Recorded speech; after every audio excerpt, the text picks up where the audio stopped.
As if technology couldn't get crazier with AI, robotics, whatnot, now we're hearing that in development right now is a robot, and this is not fake news. This is in development, a robot that could actually carry a baby in a womb from fetus to birth. We got to unpack this. We'll do that right now.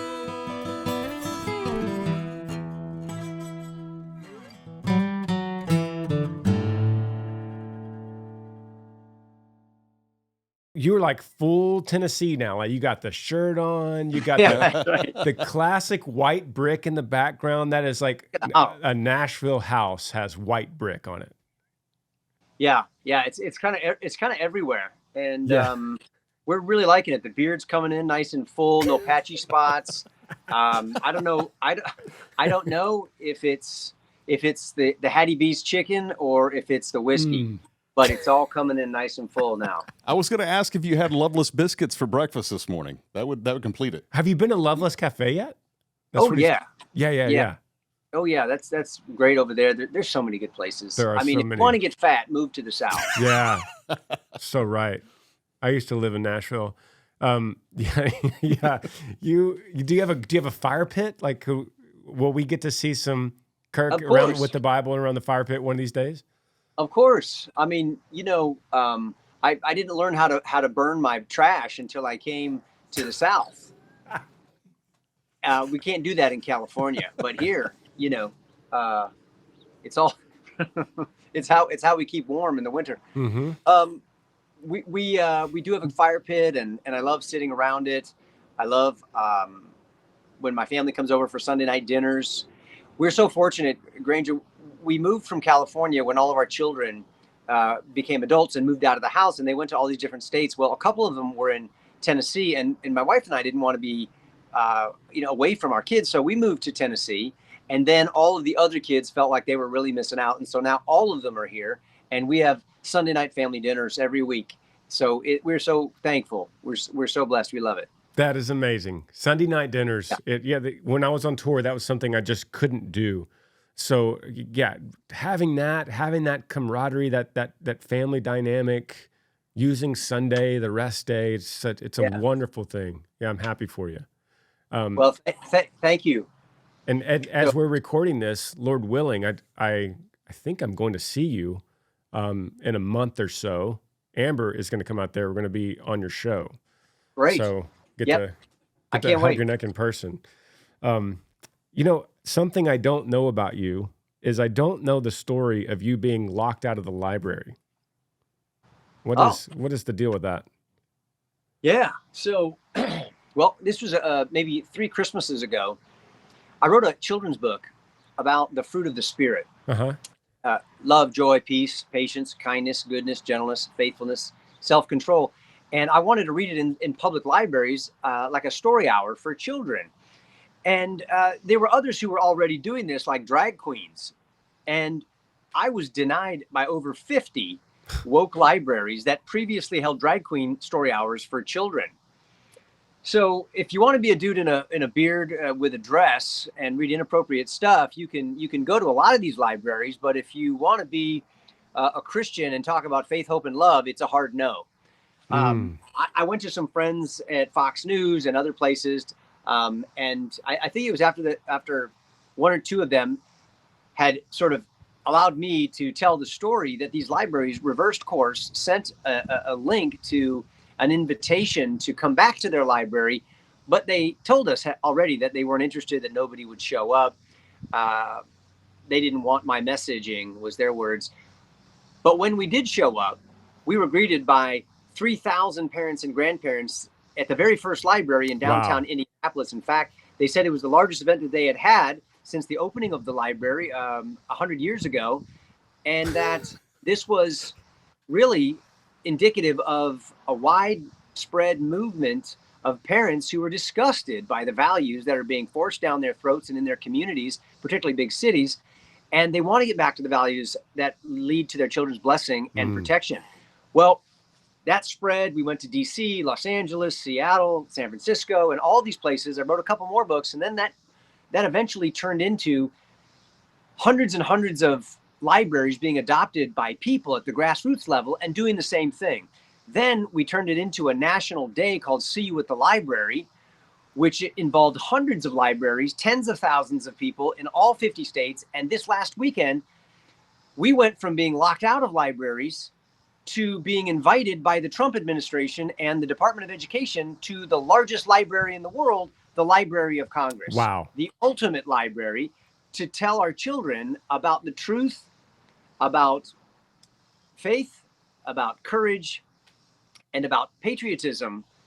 And, we actually had an absolutely amazing time, and the pictures speak for themselves. This was families gathering across the country to sing songs of praise and patriotism, to pray, and to read stories of virtue to children. And this is what happens when the family of faith doesn't back down. It's incredible. So if you send me some of those pictures, we'd love to put them up as you're talking so other people could see that. Yeah, sure. I'm so curious, and obviously I kind of know the answer, but what is it at the very beginning? You have this book on the fruits of the Spirit. What could people be against that? What reason could you go against speaking about the fruits? It's not that logical. It's not that rational. I don't think they even read the book. I even offered to send them free copies of the book. They weren't interested. I don't think they even ever read them. Yeah. If they had, they would realize that the overt messages toward Christ or God are not even in the story itself. There are references to Scripture in the very back of the book for the family activities. So the book itself wouldn't be offensive to them on the face of it. But it's, I think, more what the author represents. So it's me. It's a white, heterosexual, Christian male who wants to go into the public square and advance a different narrative than the Purple Hair Platoon. The Rainbow Mafia wants to indoctrinate the little children.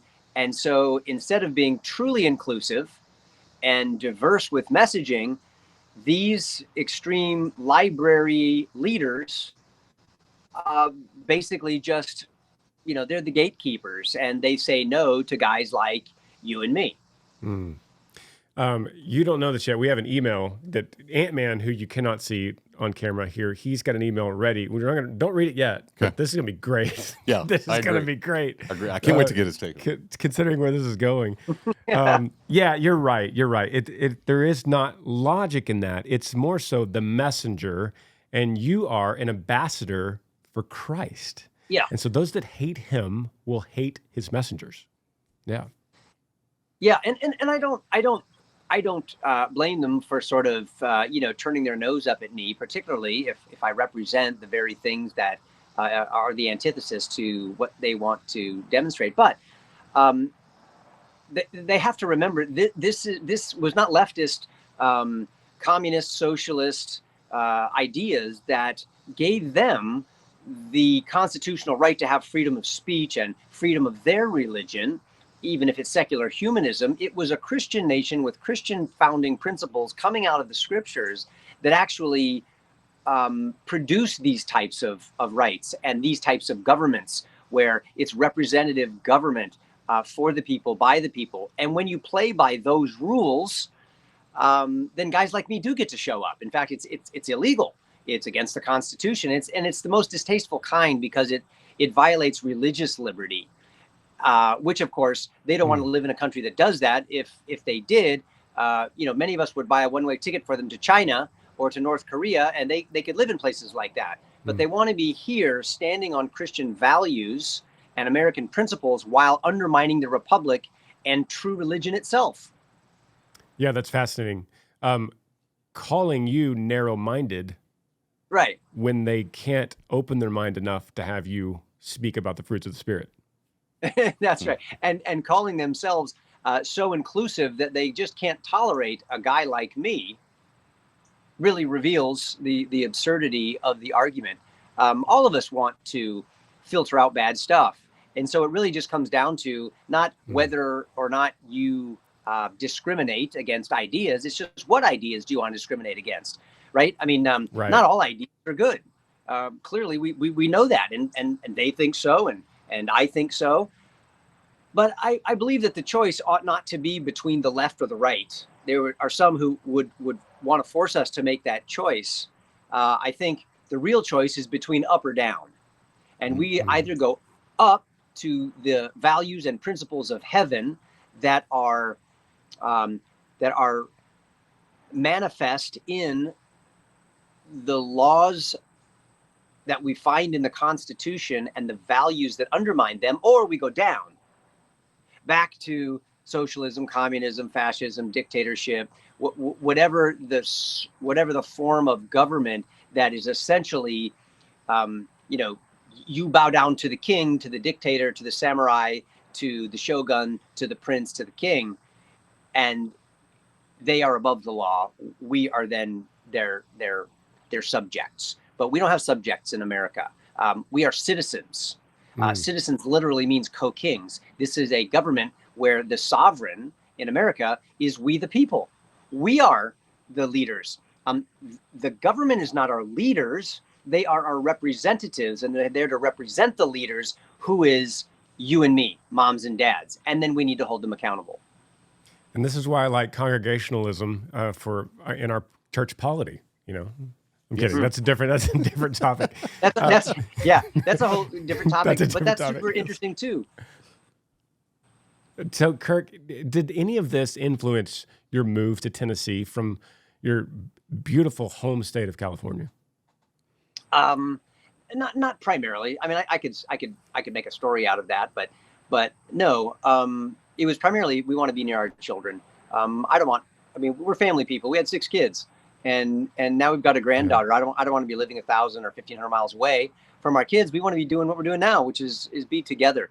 So I don't want to see all the good people abandon California and abandon New York. Although many Californians and New Yorkers are here in Tennessee, I want to see us make a strategic retreat to a place like this where we can learn how to build community around faith and moral courage, and then go back to those places and see if we can't spark revival in the hearts and minds of Californians and see her turn around again.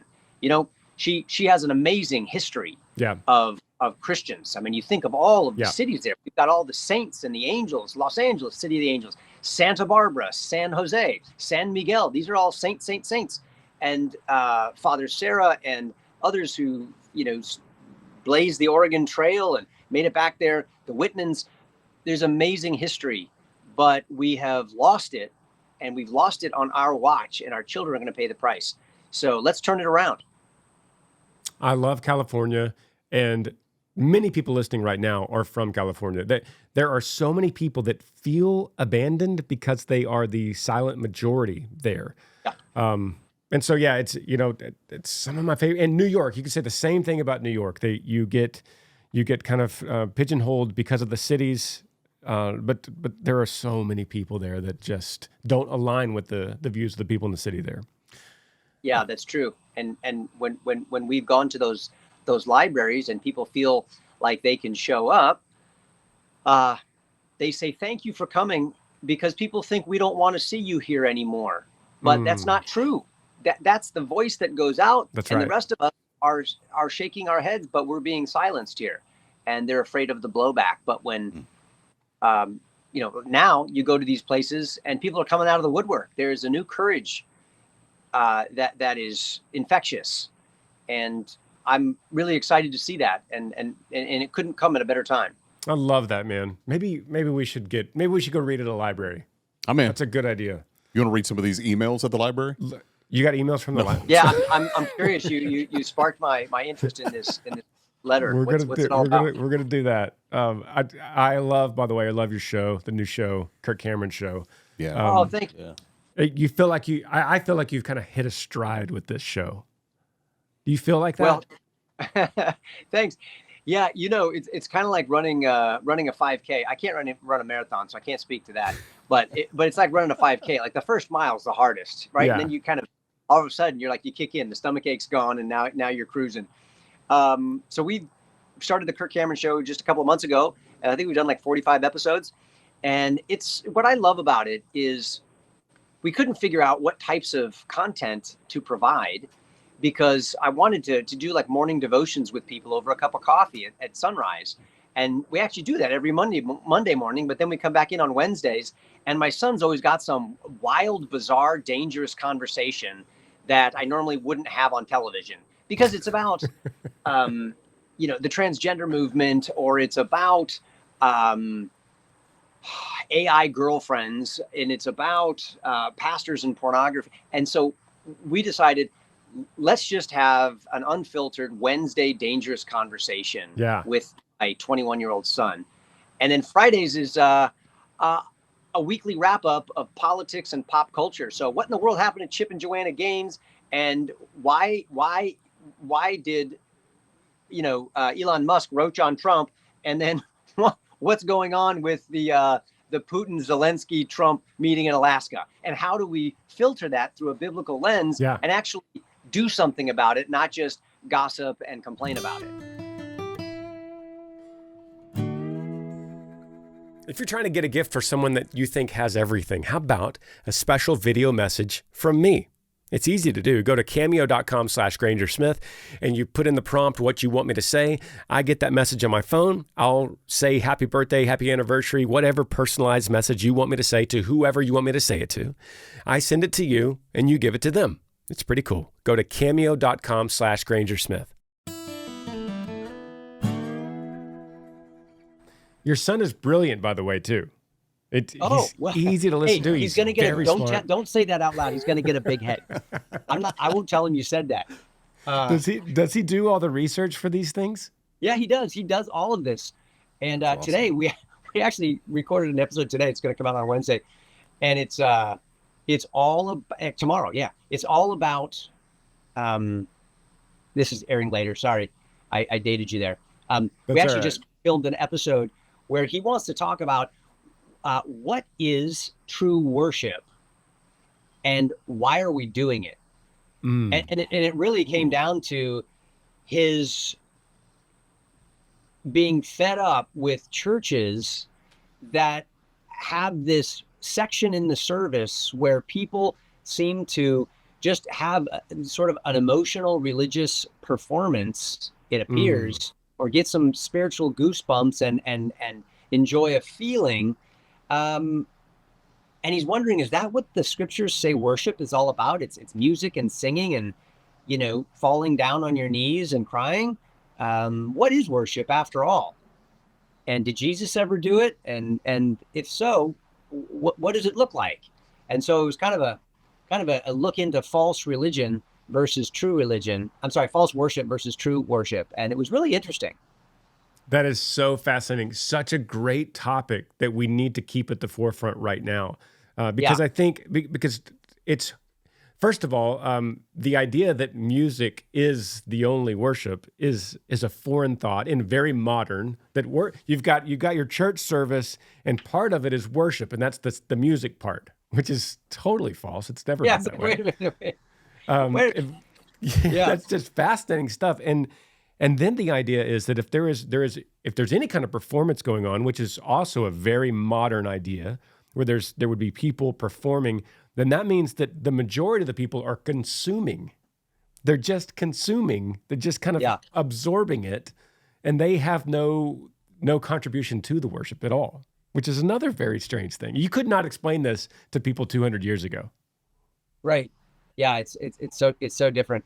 One of the questions that he asked me, Granger, I thought was really interesting is he said, I know a lot of friends who, they dress up, they put on their best jeans and boots and a tight fitting shirt that shows off their biceps and their newest tattoo. And they show up, they're looking forward to being with their friends. They can't wait for lunch afterward. And they want to have a really good spiritual massage from the music. And they're hoping the pastor tells some really good jokes and some funny stories.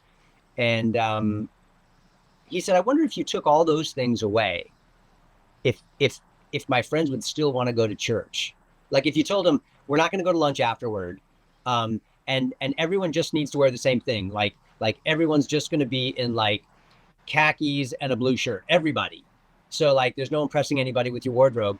And we're going to take away all of the music. We're just going to preach the word, we're going to have communion and renew our covenant vows, maybe a baptism and a testimony, and maybe we're going to sing 3 hymns. And then afterward, you got to go home for at least 3 or 4 hours. If you want to get together with your family at night and have dinner or whatever, but the church experience is going to be stripped down to that. I wonder how many people would still go. And I was like, that's the church I'm looking for. I mean, please, somebody start a church like that. Because I'm not personally, I love Friends, but I'm not going to church for that. I want to encounter God through his word and through the institutions of baptism and the Lord's Supper and testimony and right. And like, and the hymns are so rich that it makes me think about Christ and what he's done and the greatness of God more than, my heart cry for God to hold my heart. So long ago, 2,000 years ago ish, Justin Martyr, you remember him in church history? Yeah. He writes a book. I think it's called The Apology. And he lays out what church is. And this is like in 145 AD, early 2nd century. And he writes on the day called Sunday, which first of all, they were worshiping on Sunday, right there, all the way back to the apostles. On a day called Sunday, we gather from the cities and the towns and the country, and the president, which is what they call for the pastor, stands up and exhorts everyone according to the writings of the prophets or the letters of the apostles. And so he's basically expositing scripture and applying it to their lives, praying that then the bread and the wine are passed out and an offering is taken for those that are in need at the time. And it just describes like exactly what you just said. Yeah. And people have been doing that for 2,000 years. Man, I gotta go look that up. Justin Martyr. Yes. And you said The Apology. I think it's called The First Apology. The First Apology. I gotta read that. Yeah, and there's an excerpt from that it's exactly what they do for church. It's our earliest history of what church looks like. And it's exactly what you just described. It hasn't changed at all. Well, that's really interesting. And I think the real life, because we can argue and debate about, it should be this. Well, we have a seeker-sensitive church, or, well, we have a, all those different things, the style of music and the order of worship and all that kind of stuff. But I would really love to see just what happens if you were to do that again. I really think that's pretty awesome. Yeah, we were actually talking earlier today that church, which is ecclesia, the gathering of people, it is for the gathering of Christians so that the body could be built up and God could be glorified through that gathering, which is all worship. And so if we look at church as more of an outreach, like a revival tent, where we're trying to bring people in, which bringing people to church is great. It's a great thing, but it's not the first priority. The first priority must be the gathering of the saints, the Christians, the believers that come together to be built up, mutually edified. They can grow in the Lord, have scripture spoken and applied and illustrated to them. That it has to be that. Otherwise, where are Christians going to go? Yeah, we're not going to grow if it's every single week is just an outreach deal. Yeah, I'm in the media business, and so I'm always thinking about producing movies and TV shows, or even with a podcast like this. You have marketing officers and people, and you're trying to grow your customer base and expand your social media influence, your social media influence. When all of that starts to resonate with what I'm also seeing at churches, I think something's wrong. When it feels like the order of worship it is a run of show, or a playlist of songs and sermons and elements that's perfectly timed to get 1 or 2 or 3 services through in order to expand our customer base and then increase revenue tides year over year. Wow, it just starts to really make me feel very, very uncomfortable. So I'm just really looking for that which is true and real and really going to build up my faith. Not like the stuff that we so often see, I think, particularly in the South. I love the South. I love cultural Christianity. I want my culture to be marked by Christianity, not by paganism, not by evil.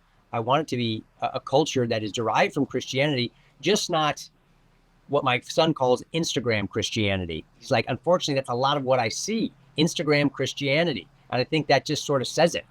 You know, it's about that picture and that moment and how I look and, you know, all of that. So I'm encouraged that there is a young generation who is searching and longing for authenticity and fidelity to what Scripture says we ought to be doing as Christ followers. Amen. Wow, that's fascinating, right? I mean, to say, I love cultural Christianity. It's because it's seen in such a negative light. In fact, I've actually painted it in a negative light most of the time. But he's right, you know. We should love to live in a culture that's based on Christian worldview. Sure. Yeah. But what we're not saying is you should be a lukewarm cultural Christian. You know, right. There's two different things here. So we should love the culture of Christians and push against people that are mild Christians. Yeah. Granger, could I just double click on that for a second? Because I think it's really, really interesting. We were talking today about true worship versus false worship. Think of the Pharisees. I hadn't thought about this until just this second when you mentioned it, but they were cultural Jews, right? I mean, they had you know, we talk about cultural Christianity is like it's fake, it's shallow. They had cultural Judaism to where I mean, it had all of the packaging and the wrapping, but Jesus came down the hardest on them and said, look, the outside of the cup is sparkling clean. You got these robes and prayers and all this stuff, but the inside is full of dead men's bones. And he didn't just say, just clean the inside of the cup. That's all that matters. He said, clean the inside of the cup first. Then the outside will become clean as well. And I think that's the kind of cultural Judaism, or back in that day, which, I mean, Jerusalem didn't last long, another 40 years and it was destroyed. But I think that we have in the New Testament, the new covenant order, have the opportunity to bring about cultural Christianity that is the result of an overflow of the inside of the cup being clean. Because the heart is overhauled by the gospel spilling over and cleaning the outside of culture, which is family, which is government, which is the arts, which is education, which is all of these things. And that is the true hope of our pilgrim forefathers and foremothers. And I think the answer to Jesus's prayer, Lord, may your kingdom come and your will be done on earth as it is in heaven. Not just in our hearts so we can get out of the earth and to heaven, but so that we can heavenize the earth through the power of the gospel flowing from the inside to the outside. This is so helpful. Yeah, this is so helpful. I heavenize the earth. We should say we want cultural Christianity, but we need to go about it the right way. Yeah. That's tremendous. Okay, Ant-Man, do you want to give us this email? Yeah, this is like Kirk's the perfect guy. I think so too. I sense a snarky email coming. Yeah, it's very snarky, but it's not to me nor you. It's not to either one of us, so don't worry about that. Yeah, neither one of you are pointed at in the snarkyism here. It says, "Hey Granger." So if it is to anybody, I guess it'd be to you. But I just saw this wild story out of China about scientists working on a pregnancy robot that could actually carry a baby to term.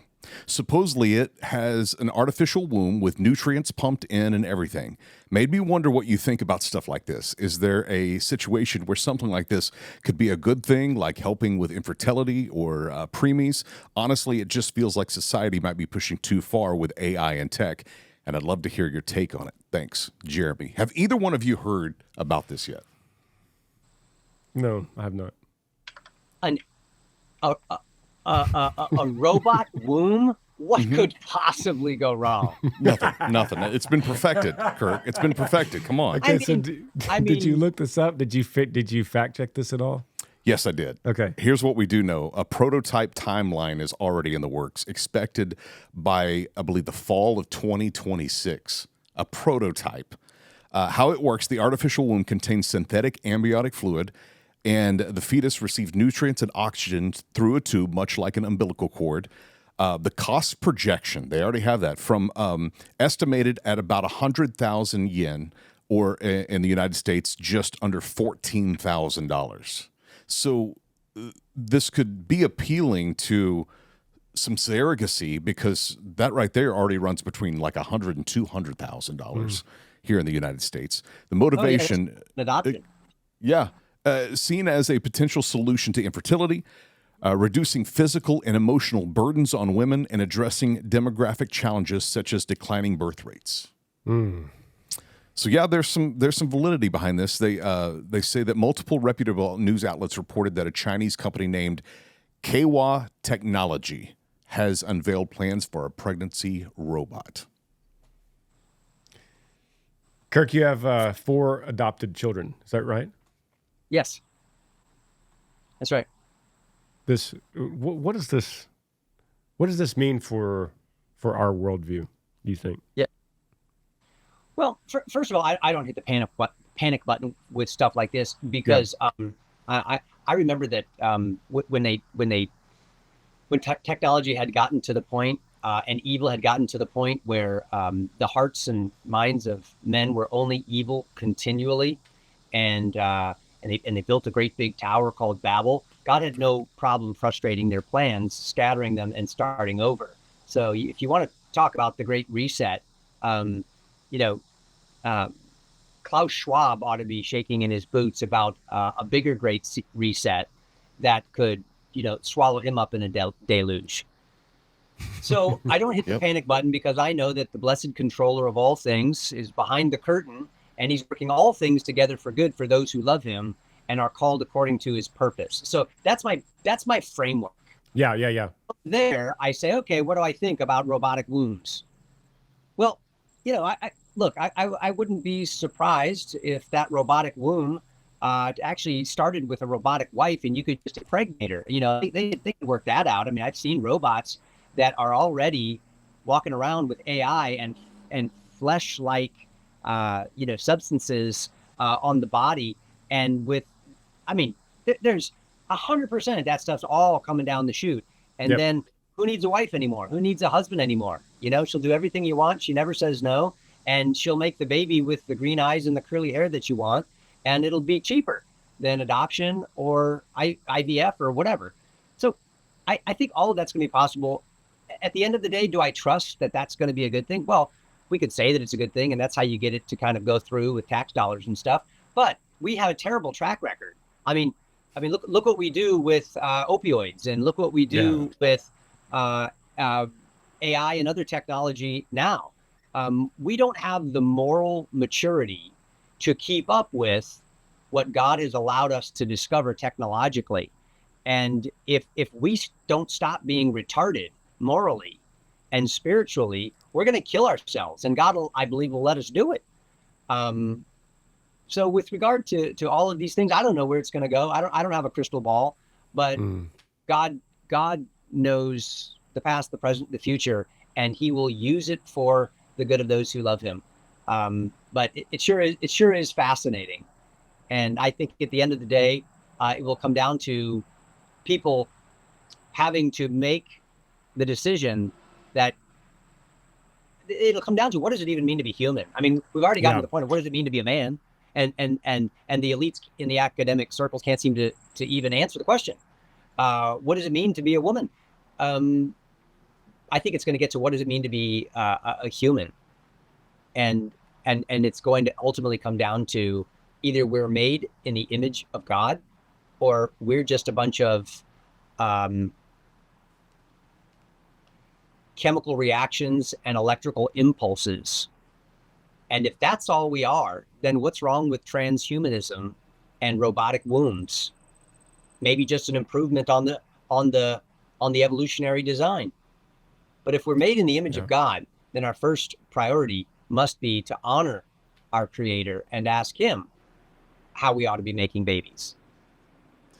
Which the Bible's is very detailed on. Many times the Bible will bring up a womb or in the design and a mother's relationship to the womb. In fact, Abraham and Sarah couldn't have a baby. And in their unfaithfulness, they tried to go to not a robotic womb, but the maid.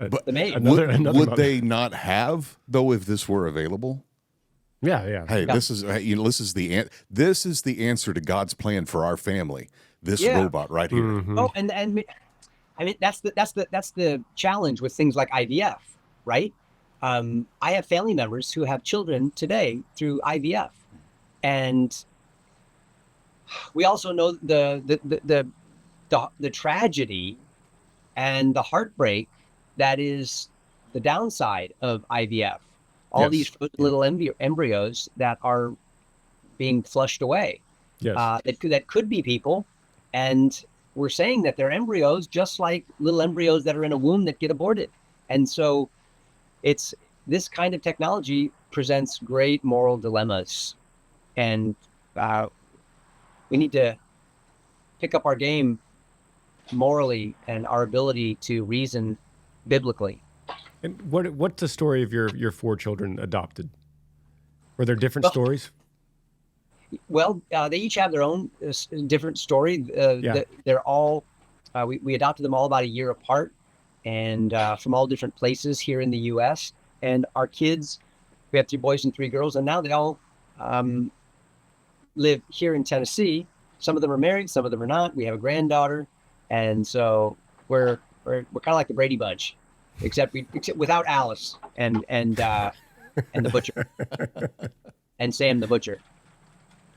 I love it, man. Well, we are going to see you, Lord willing, very soon. Amber has. So excited for you to come out. Thank you, and let's make sure we go grab lunch or dinner or something. Yeah, absolutely. Well, brother, it's good to see you. You look good in that Tennessee T-shirt. You look good in front of that white brick. The beard's growing in. The beard's growing in nicely. We'll see you by a campfire very soon. That sounds great. And thanks again for all your encouragement, and please keep up the good work. We need thoughtful, educated, good communicators of biblical truth that are family focused and God honoring like you. So please don't stop doing what you're doing. Well, brother, I think the same thing about you. You're such an encouragement to me and so many. So thank you as well. All right. God bless you guys. Appreciate you, brother. God bless you.